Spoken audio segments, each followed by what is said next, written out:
Bismillahirrahmanirrahim. Assalamualaikum warahmatullahi wabarakatuh.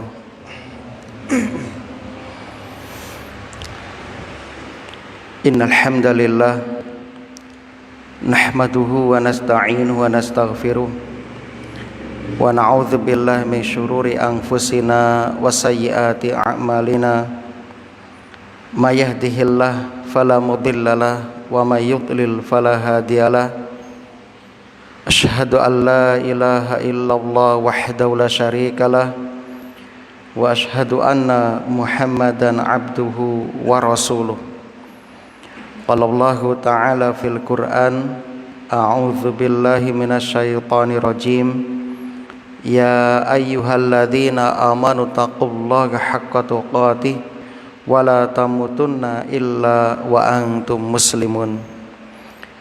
Ya ayyuhalladzina amanu taqullaha wa qulu qawlan sadida yuslih lakum a'malakum wa yaghfir lakum dhunubakum wa may yuti'illaha wa rasulahu faqad faza fawzan 'azima. Amma ba'd. Kaum muslimin dan muslimah, jamaah salat maghrib yang mudah-mudahan senantiasa dirahmati oleh Allah di dunia hingga di akhirat. Alhamdulillah alladzi bi ni'matihi tatimmus sholihat. Segala puji bagi Allah yang dengan nikmat-nikmatnya niat-niat solih hamba dapat terlaksana.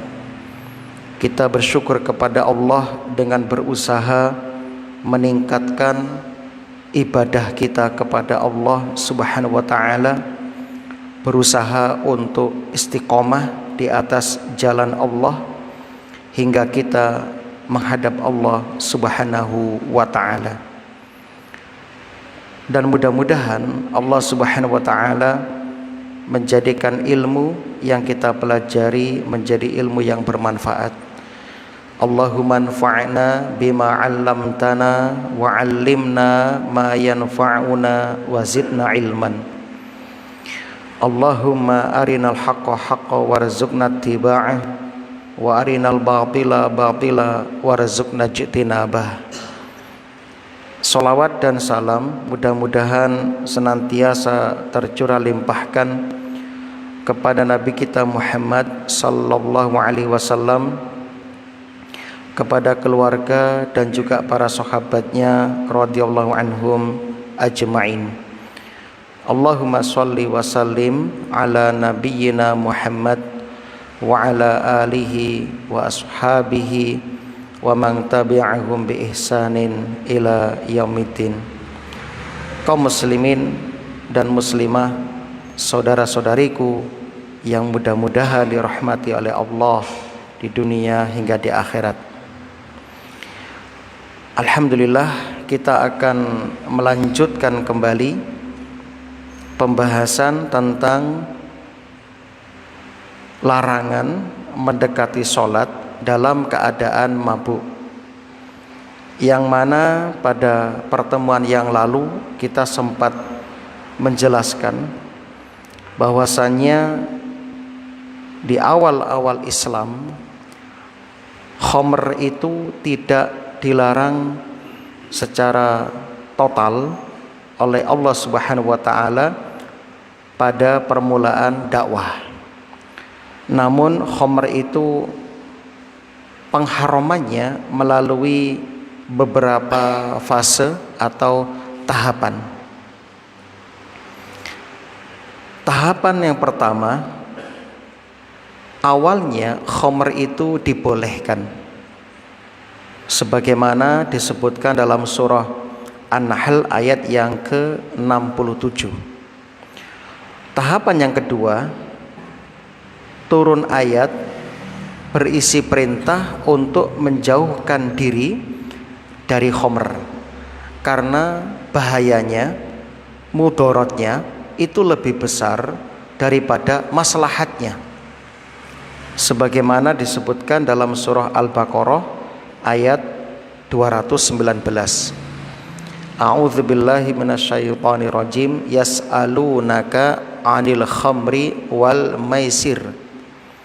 Mereka bertanya kepadamu ya Muhammad tentang khamr dan judi. Qul fihima, katakanlah ya Muhammad, pada keduanya ismun kabir, terdapat dosa besar, wa manafi'u linnas, dan beberapa manfaat bagi manusia. Wa ismuhuma, tetapi dosa keduanya akbaru min nafa'ihima, lebih besar daripada manfaatnya. Lantas tahapan ketiga adalah surah An-Nisa ayat 43, sebagaimana yang kita bahas pada kesempatan yang penuh kebahagiaan ini. A'udzubillahi minasyaitonirrajim. Ya ayyuhalladzina amanu, wahai orang-orang yang beriman, la taqrabus sholata wa antum sukara, janganlah kalian sholat dalam keadaan mabuk, ya. Wa antum sukara, sedang kalian dalam keadaan mabuk. Hatta ta'lamu, sehingga kalian memahami, ma taqulun, apa yang kamu ucapkan, apa yang kalian ucapkan. Wala junuban, nah, dan juga ada hukum tambahan, janganlah ya orang yang junub itu illa abiri sabilin hatta taghtasilu, juga mengerjakan sholat, ya. Jadi orang junub juga tidak boleh mengerjakan sholat sebab dia dalam kondisi hadas besar. Jadi orang junub itu tidak boleh mengerjakan sholat, tidak boleh mendekati ya tempat sholat illa abiri sabilin, kecuali sekedar berlalu saja, lewat saja. Hatta taghtasilu, hingga kalian mandi besar.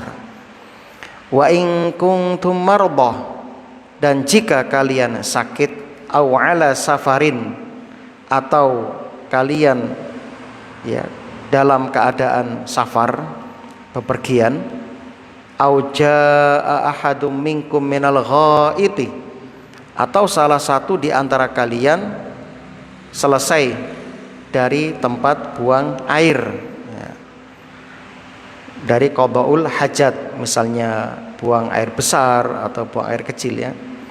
Aula mastumun nisa, atau kalian telah menyentuh wanita.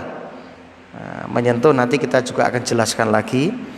Falam tajidu ma'an, kemudian kalian tidak menemukan air untuk mandi atau bersuci dengan wudu, fatayammamu sa'idan thayyiba, maka ya kalian bertayamumlah dengan tanah yang baik atau suci.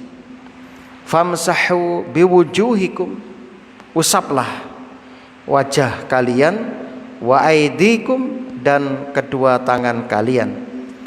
Innallaha kana afuwan ghafura, sesungguhnya Allah Maha Pemaaf lagi Maha Pengampun.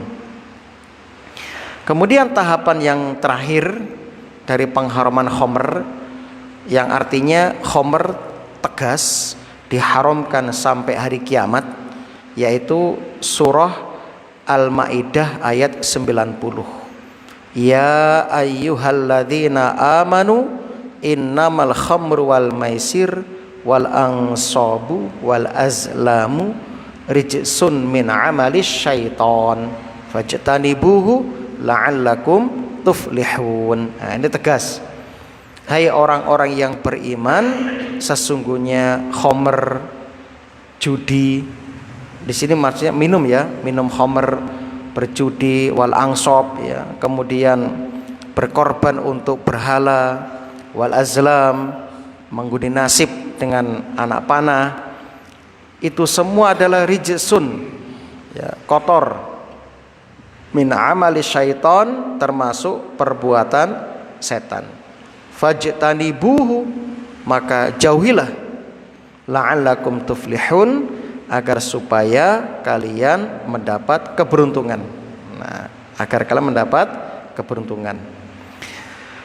Berikutnya kaum muslimin rahimani wa rahimakumullah. Setelah kita tahu hukum khamar, berikutnya kita bahas tentang orang junub. Orang junub itu juga tidak boleh mengerjakan sholat dan juga tidak boleh berdiam di tempat sholat seperti di dalam masjid, kecuali lewat saja. Mungkin ya dibutuhkan untuk mengambil sesuatu, ya, itu tidak masalah ya, karena ada hadis ketika Ibunda Aisyah sedang haid, Nabi meminta supaya didatangkan kain kepada Nabi, lalu Aisyah keluar, ya, masuk ke dalam masjid, sesaat langsung segera keluar. Maka dari sini kata ulama, kalau hanya lewat ya, atau ya, mengambil sesuatu lalu segera meninggalkan tempat itu tidak masalah. Kalau kita sudah bicara fikih, tentunya kita akan mendapati beberapa perbedaan pendapat nantinya, termasuk dalam hal ini. Jadi saya ulangi, ketika kita sudah masuk ranah fikih, maka kita pasti akan menemukan perbedaan pendapat di dalam fikih. Karena kita sedang membahas tafsir, nanti kita lakukan pendekatan secara tafsir. Namun tetap kita akan sampaikan sedikit perbedaan dalam masalah fikih yang berkaitan dengan larangan bagi orang yang junub, haid, dan nifas. Karena ini banyak dibahas. Walaupun saya yakin jamaah sudah pernah membahas atau mungkin sudah memahaminya, namun untuk mengingatkan kembali, menyegarkan kembali, nggak ada salahnya kita sebutkan sekilas tentang perkara-perkara tersebut. Orang yang junub ya, itu disebutkan dalam kitab ya Matan Abi Syuja. Ini adalah kitab fikih Syafi'i. Disebutkan di situ wa yahrumu bil haid wa nifas samaniyah ya. Asya'as ya. Jadi untuk orang yang haid, nifas itu diharamkan samaniyah asya, 8 perkara. As-salat was-saum wa qiraatul Qur'an wa massul mushaf wa hamluhu mushaf ya, wa dukhulul masjid wa tawaf wal wat'u wal istimta' bima baina surrah wa rukbah. Menurut kitab Matan Abi Suja atau At-Takrib, kitab Takrib ya, kitab Takrib, yang diharamkan bagi wanita haid dan nifas itu ada 8. Pertama itu sholat, puasa, membaca Quran, nanti kita bahas. Di sini ada perbedaan pendapat. Menyentuh dan membawa mushaf, nanti juga ada penjelasan khusus. Masuk masjid, tawaf, berhubungan badan, dan berjumbu. Wa yahrumu alal junub khamsatu asya. Sedangkan yang diharamkan untuk orang junub ada 5 perkara. As-shalah wa qiraatul Qur'an wa masul mushaf wa hamluhu wa tawaf ya wal lubsu fil masjid. Yang pertama itu diharamkan untuk sholat, membaca Al-Quran, menyentuh dan membawa mushaf, tawaf, dan berdiam di dalam masjid. Nah, tentang orang junub, nah, kita fokuskan pada orang junub ya. Di sini disebutkan bahwasanya orang junub tidak boleh sholat dan tidak boleh al-lubsu atau al-muksu fil masjid, berdiam di dalam masjid. Dan ini sesuai dengan ayat yang kita bahas dan juga hadis-hadis Nabi sallallahu alaihi wasallam. Jadi memang tidak boleh bagi wanita laki-laki yang junub untuk berdiam diri di dalam masjid. Adapun tentang membaca Al-Quran, ada sebuah hadis yang melarang, tapi hadis ini dhaif, riwayat Ahmad, At-Tirmidzi dan Baihaqi.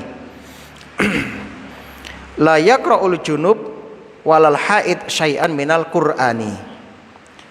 Tidak boleh bagi orang junub dan haid membaca Al-Quran. Hadis dhaif, hadis ini lemah. Maka yang tepat, karena hadis ini lemah, maka yang tepat wanita haid masih boleh membaca Al-Quran, masih boleh. Yang menjadi perbedaan pendapat menyentuhnya. Kalau membaca boleh, karena dalil yang digunakan untuk melarang membaca itu hadisnya adalah lemah. Sehingga yang tepat wallahu alam, wanita haid masih boleh membaca Al-Quran. Sedangkan orang junub tidak boleh membaca Al-Quran kecuali untuk niatan selain membaca, misalnya untuk selain membaca ya, mungkin untuk berzikir dalam hati misalnya ya, menyebut potongan dari ayat atau untuk berdoa misalnya, itu boleh. Naam. Kemudian kaum muslimin,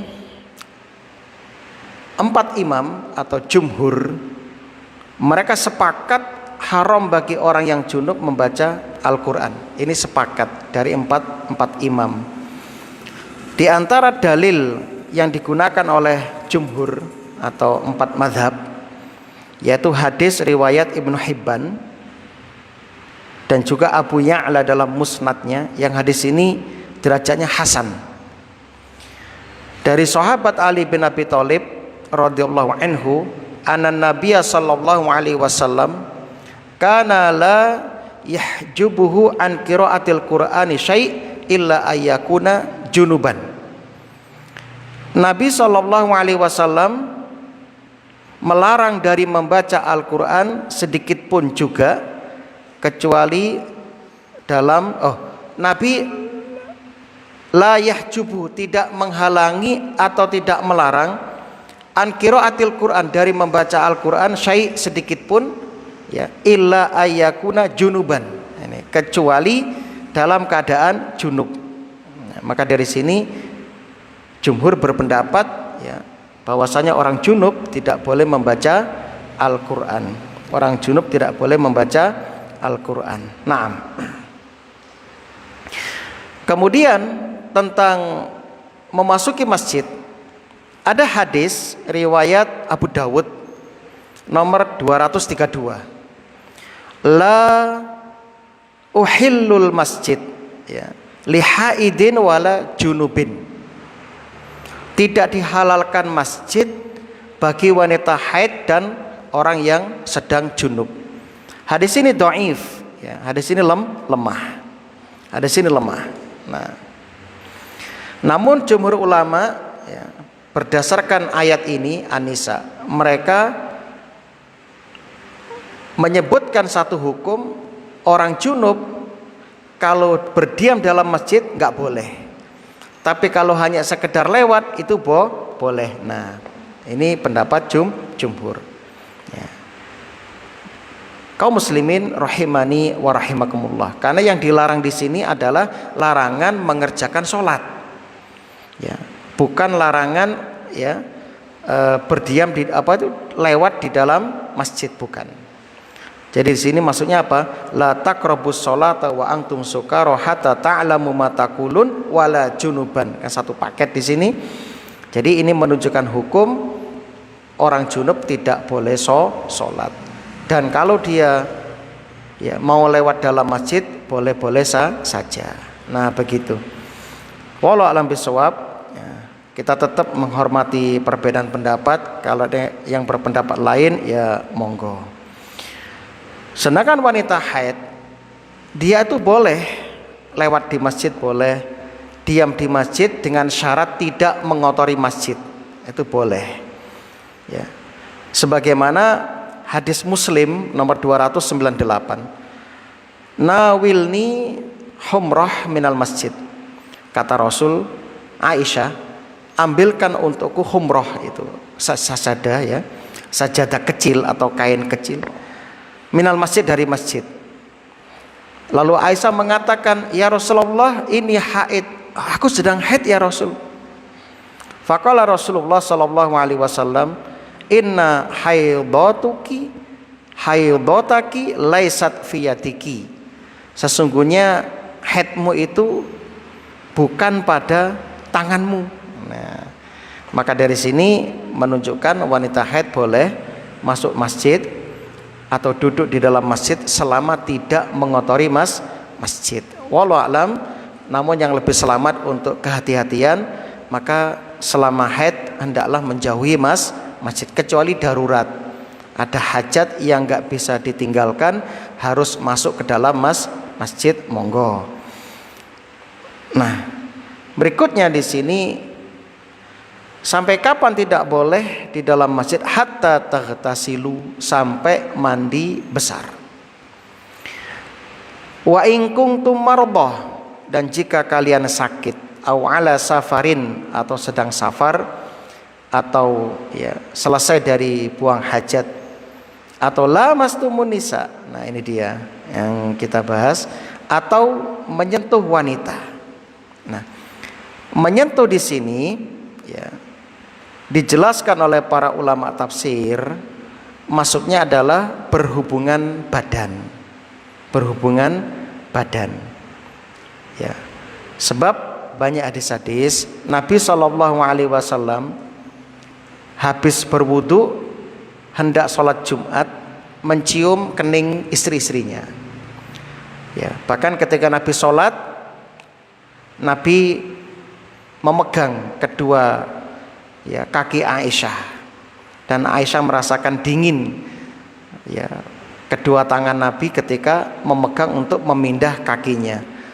Nah, jadi banyak sekali hadis-hadis yang menunjukkan bahwasannya menyentuh ya wanita dalam artian menyentuh biasa ya, menyentuh istri misalnya, itu tidak membatalkan wudhu.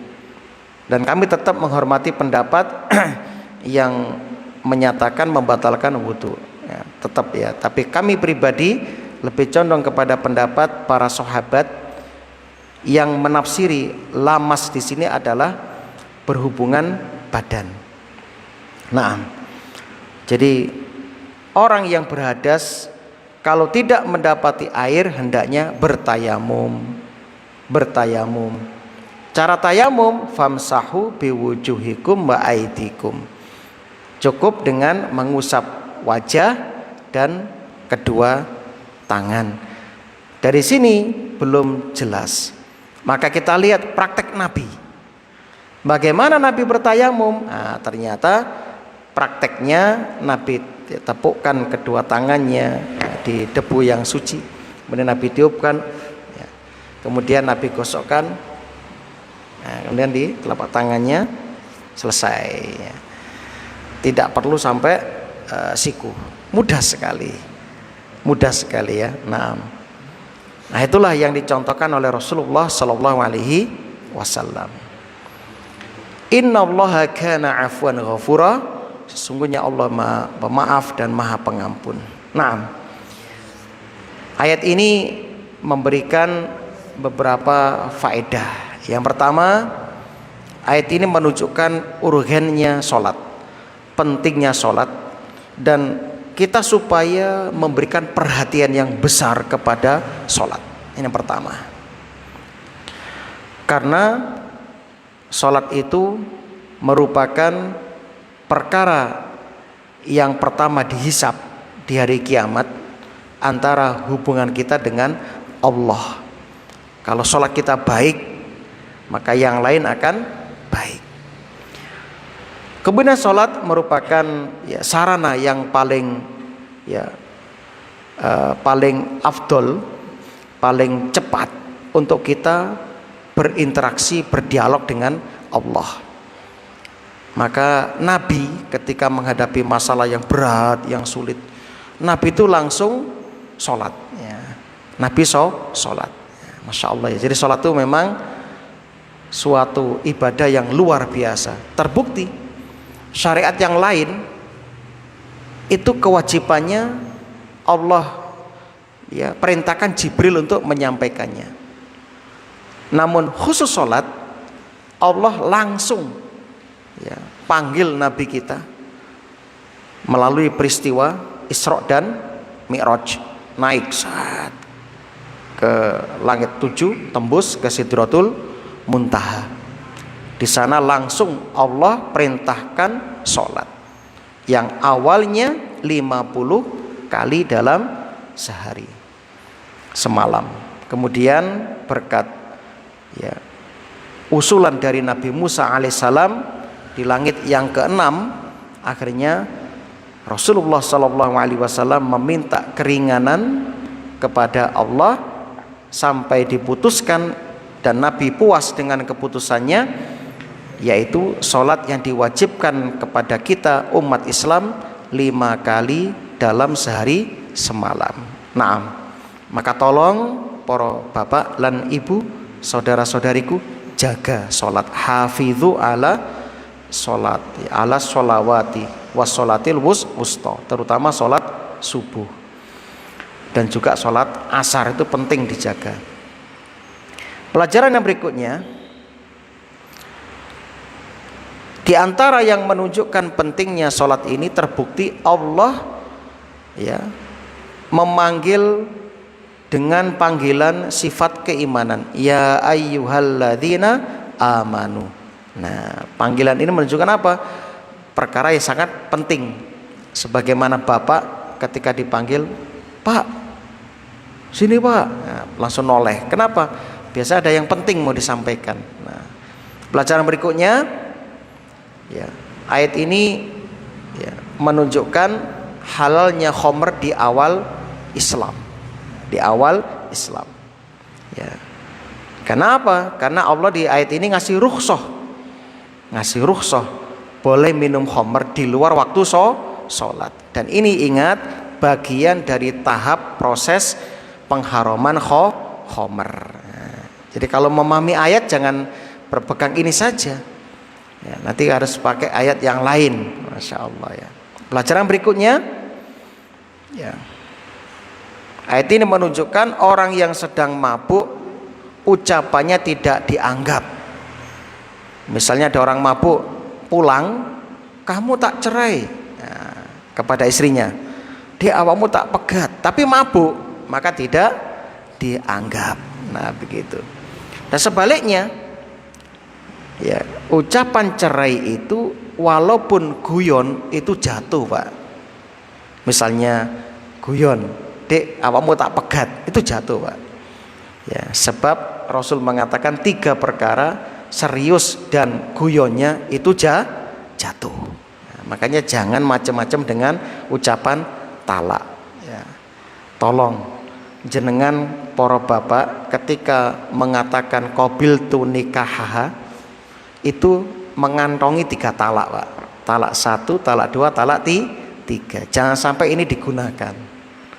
Kecuali terpaksa, sudah tidak ada solusi yang lain, dan mempertahankan rumah tangga hanya akan merusak hubungan keduanya, menjauhkan dari Allah, maka untuk yang terbaik itu silahkan mengambil langkah tersebut. Nah, kemudian pelajaran berikutnya yang dapat kita ambil dari ayat ini, dorongan, motivasi agar kita khusyuk dalam sholat. Nah, ini penting, Pak. Ini substansi dari sholat itu sendiri. Kenapa banyak orang sholat tapi masih melakukan kemungkaran? Kenapa? Karena orang ini sholat hanya sekedar menggugurkan kewajiban, tidak serius untuk menghadirkan hati ketika sholat. Allahu Akbar. Tapi hatinya di pasar, hatinya di tempat, ya, mana? Di tempat main bola, hatinya di kantor, hatinya di mana-mana. Nah, ini ya.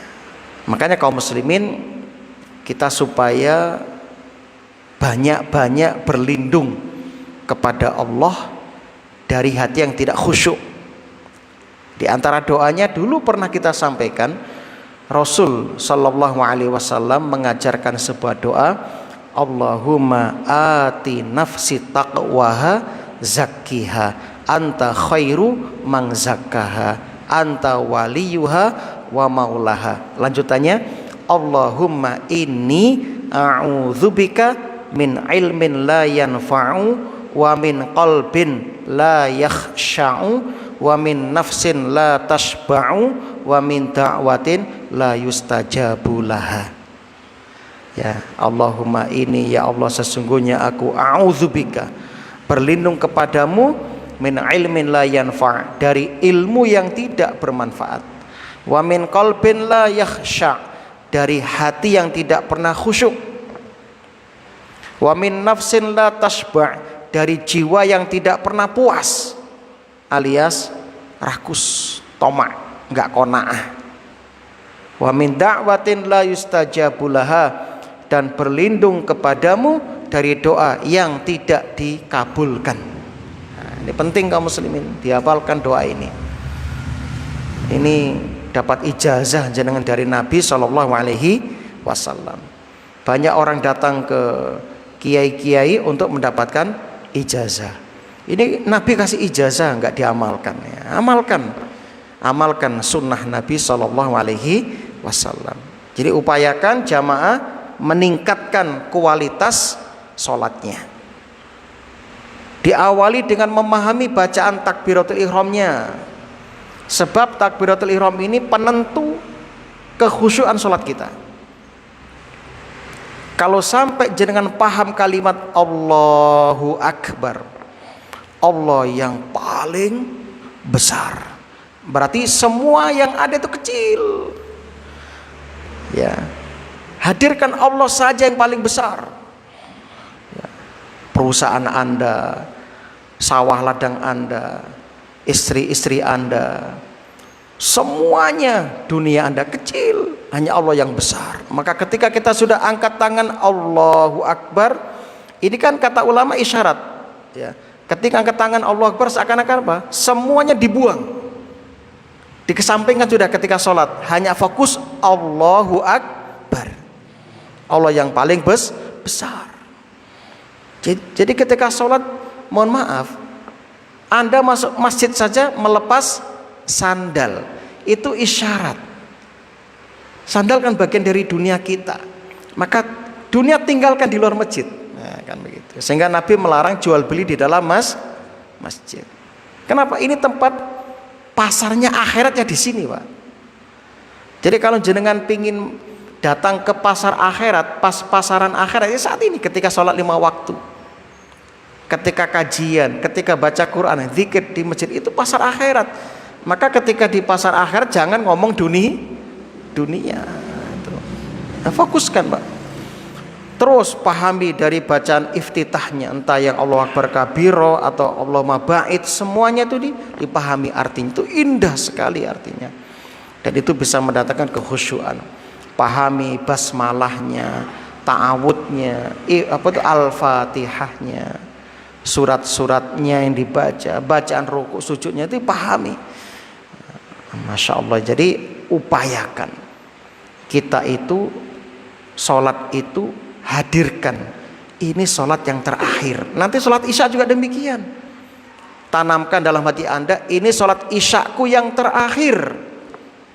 Bayangkan maring ini mati dikubur, Pak, nggak iso sholat meneh. Insya Allah Anda akan bisa khusyuk.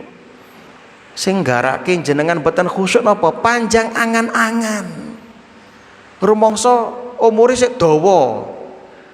Aku sik suwi mati ini. Dadi salate gak temenan. Ngentengke malian. Apalagi yang masih muda, sing seger-meger ini. Masya Allah, jangan kaum muslimin, maka hadirkan sholat itu jangan sampai hilang. Pelajaran berikutnya, di antara syahid atau penguat dari pernyataan ini bahwasanya sholat itu perkara yang penting. Allah tadi mengatakan apa? Hatta ta'lamu ma taqulun. Kamu jangan mengerjakan sholat sampai kamu memahami apa yang kamu ucapkan, yang kamu baca. Mohon maaf, selama ini berapa persen di antara kita yang betul-betul memahami bacaan sholat? Jangan-jangan, mohon maaf ya, nyuwun sewu, karena sudah rutinitas, sudah hafal, ngetepal, jangan-jangan orang ngerti bacaan sholat, moro-moro lali, semoga gurung mau. Saking ngapali Pak, di luar kepala. Jangan-jangan seperti itu. Kenapa? Karena rutin. Kita sholat mulai kapan? Mulai kecil loh, mulai SD, mulai TK sudah diajari dan sudah berapa tahun kita sholat? Sudah berapa tahun? Saking hafalnya, sampai kadang lupa, kadang lewat seret. Makanya kita perlu ya melakukan terobosan baru, yaitu menghafal bacaan sholat yang lain. Kan banyak bacaan sholat yang Nabi ajarkan supaya nggak monoton bacaan kita. Kalau monoton refleks, kalau refleks, moro-moro, loh, semoga gurung mau. Nah, moro-moro, nah itu karena refleks, saking ngapali. Sampai nggak sempat untuk memahami bacaan sholat kita. Itu.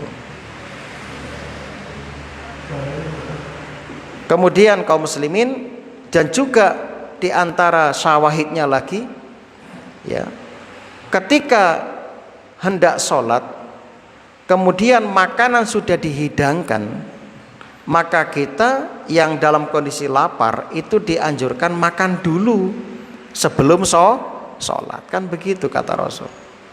La sholata bihadrati ta'am.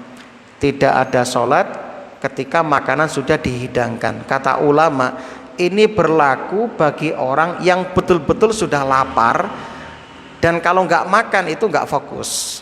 Nah, itu maksudnya. Nah, kalau Anda memang masih kenyang, ya nggak ngefek gitu. Tapi orang kalau sedang lapar, mohon maaf, demi Allah dia nggak akan khusyuk, sholatnya. Dan saya sering merenung ya, selama ini kita itu kadang kurang sabar dalam beribadah. Terbukti Pak, banyak orang itu nggak sabar. Ketika imam baca bacaan panjang sedikit, hati sudah grundel. Waduh, kok amayata sa'alu nih Ustaz Iqbal padang iki. Nah, pasti begitu orang-orang sekarang, kurang sabar. Padahal walaupun beliau membaca surat An-Naba, itu saya yakin nggak akan diselesaikan ya sampai terakhir, mungkin dipotong-potong ya. Itu sebenarnya dibandingkan dengan kita di kamar mandi itu lebih lama mana kira-kira? Mohon maaf, Anda BAB itu berapa menit? 15 menit lebih toh? Ya. Atau 10 menit lebih gitu. Atau dibandingkan dengan Anda main bola ya, dengan Anda mancing ya, dibandingkan sholat kita kan. Tapi Anda bisa sabar ketika main bola sampai berapa menit main bola itu?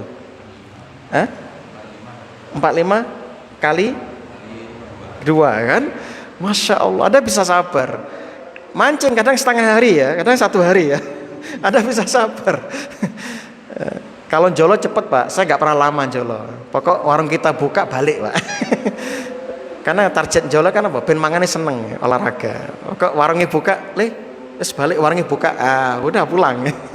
Oleh gak oleh balik. Nah, karena tujuannya apa? Untuk ben mangane seneng gitu kan. Ben sehat kan gitu kan. Jadi nggak pernah lama ya. Kecuali teman-teman yang untuk cari nafkah itu ngelembur Pak, budal maghrib balik jam 3 bengi kadang. Nah, kalau kita nggak pernah seperti itu. Nah, jadi Bapak Ibu, setelah sholat kadang kita juga nggak sabar, moro jenggela pergi. Padahal Anda duduk sebentar zikir, ya, seperti misalnya sholat subuh, setelah salam, ya, Anda zikir. Kemudian ditambah dengan bacaan la ilaha illallah wahdahu la syarikalah lahul mulku wa lahul hamdu wa huwa ala kulli syai'in qadir, selama tidak berubah posisi duduknya itu ya 10 kali, maka Anda diampuni 10 dosa, ditinggikan 10 derajat. Belum lagi baca ayat kursi setelah sholat, belum lagi baca zikir subhanallah 33, alhamdulillah 33, Allah akbar 33. Itu kan mengampuni dosa, menghapus dosa itu. Masya Allah. Jadi banyak, tapi kadang orang nggak sabar. Padahal itu kalau Anda hitung, membaca zikir ba'da sholat sempurna itu nggak lama itu. Paling 2 menit guys. Ya. Paling 2 menit ya.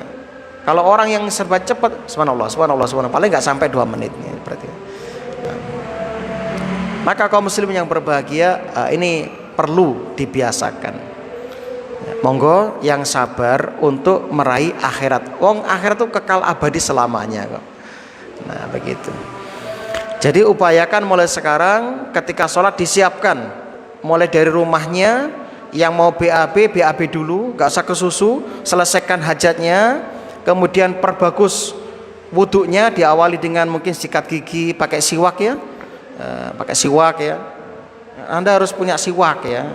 Itu ganti ini dari apa itu siwak, gak usah besar kecil gak apa-apa ya, penting bawa siwak gitu kan ya. Nah, kalau saya bawa siwak terus ya, sekali-kali gini.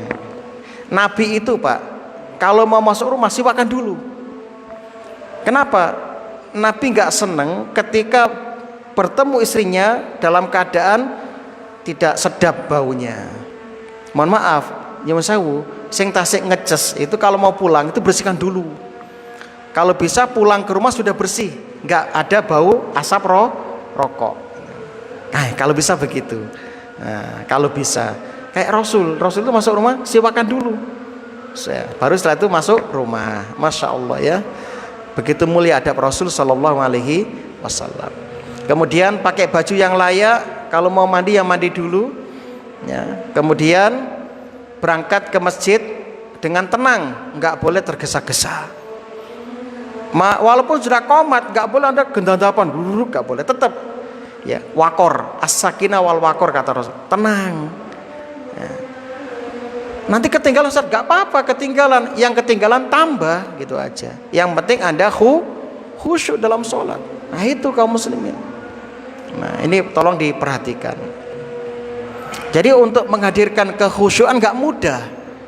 Selain kita harus banyak berdoa, melatih diri, membiasakan diri, disiapkan semuanya, mulai dari penampilan fisiknya dan sebagainya, lalu pakai parfum dan sebagainya. Upayakan itu diamalkan. Nah, parfum murah kok, ada yang 10.000, ada yang 15.000, ya silakan dibeli, itu awet ya, 1 minggu lebih itu. Dan itu bagian dari sunnah Nabi Shallallahu Alaihi Wasallam. Dan upayakan takmir juga pengertian, masjidnya kasih pewangi ya, supaya masjidnya harum. Nah, itu penting kaum muslimin. Nah, itu bagian dari pahala. Sebagaimana ada sahabat namanya Al-Mujmir, sang pengharum masjid Nabi. Itu disebutkan kisahnya dalam hadis Al-Bukhari. Ya.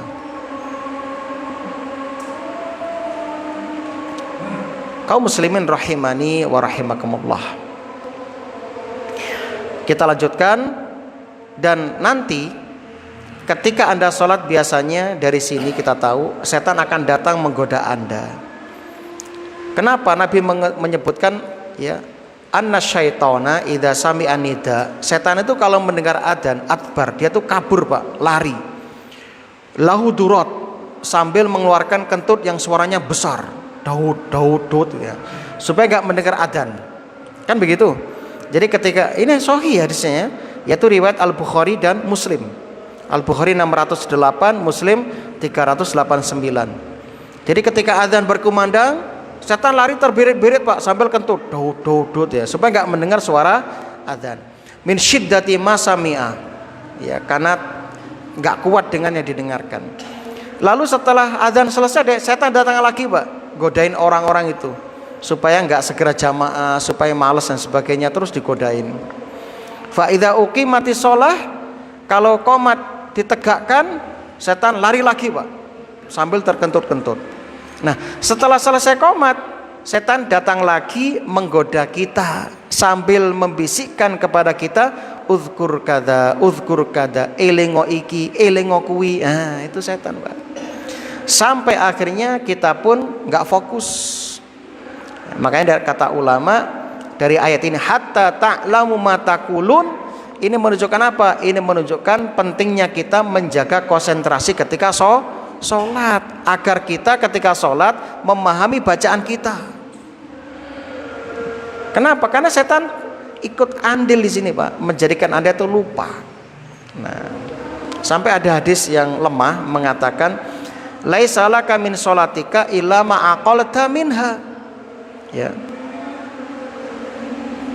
Kamu tidak dianggap sholat sampai kamu memahami dari bacaan sholat itu. Ini tapi hadis ini lemah, Pak. Walaupun ada yang menghasankan. Nah, pelajaran berikutnya, diharamkan bagi orang junub berdiam diri di dalam masjid kecuali sekedar lewat saja. Ya. Pelajaran berikutnya kita percepat. Larangan ini berlaku sampai kita mandi besar. Kalau sudah mandi besar, maka hilanglah larangan itu. Masya Allah, ya, dari sini kita dapat mengetahui dari ayat ini sebuah kaidah yang terkenal, yaitu al-masyaqqatu tajlibu taisir. Kesulitan itu mendatangkan kemudahan. Masya Allah. Buktinya ketika kita sakit, nggak bisa menggunakan air sebagaimana normalnya. Ketika Anda safar sulit menggunakan air, apalagi di pesawat airnya terbatas. Anda mau sholat, wah kan nggak bisa tayamum. Nanti kalau air yang ada Anda gunakan wudhu, wong sak kapal, nah nanti yang buang hajat nggak kehabisan air kan gitu. Karena sak kapal isi berapa, Ustadz? Yang Abu Dhabi yang besar itu, penumpangnya itu banyak kan ya, yang Abu Dhabi itu kan ya. Wah, itu kalau nuruti nggawa banyu kangge wong-wong wudu, waduh, kabutan banyu kapal itu. Sesuatu gak munggah kok. Nah, makanya ketika di kamar mandi jangan boros ketika naik pesawat ya. Cukup untuk buang hajat aja ya. Apalagi perjalanan mau ke Mekah lebih dari 10 jam kan gitu ya. 9 ya. 9 ya. Itu kalau yang langsung ya. Kalau yang lewat kalau yang transit kayak di Abu Dhabi lebih. Nah, makatan Bapak ya. Jadi alhamdulillah Anda yang sakit bisa tayamum. Alhamdulillah. Begitu juga dengan sholat. Kalau nggak bisa sholat berdiri dengan sempurna, boleh sambil duduk, boleh sambil berbaring. Alhamdulillah. Al-masyaqqatu tajlibut taisir. Kesulitan itu mendatangkan kemudahan. Alhamdulillah.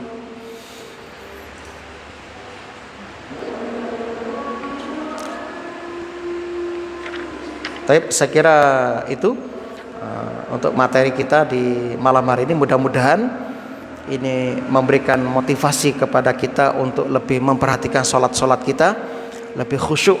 Semakin hari semakin ditingkatkan kualitas sholatnya. Semoga ini bermanfaat. Allahumma tawaffana alal islam wa sunnah. Allahumma rizukna husnal khitam. Rabbana atina fid dunya hasanah wa fil akhirati hasanah wa qina adzabannar. Amin ya rabbal alamin. Subhanakallahumma wa bihamdika asyhadu an la ilaha illa anta astaghfiruka wa atubu ilaik. Assalamualaikum warahmatullahi wabarakatuh.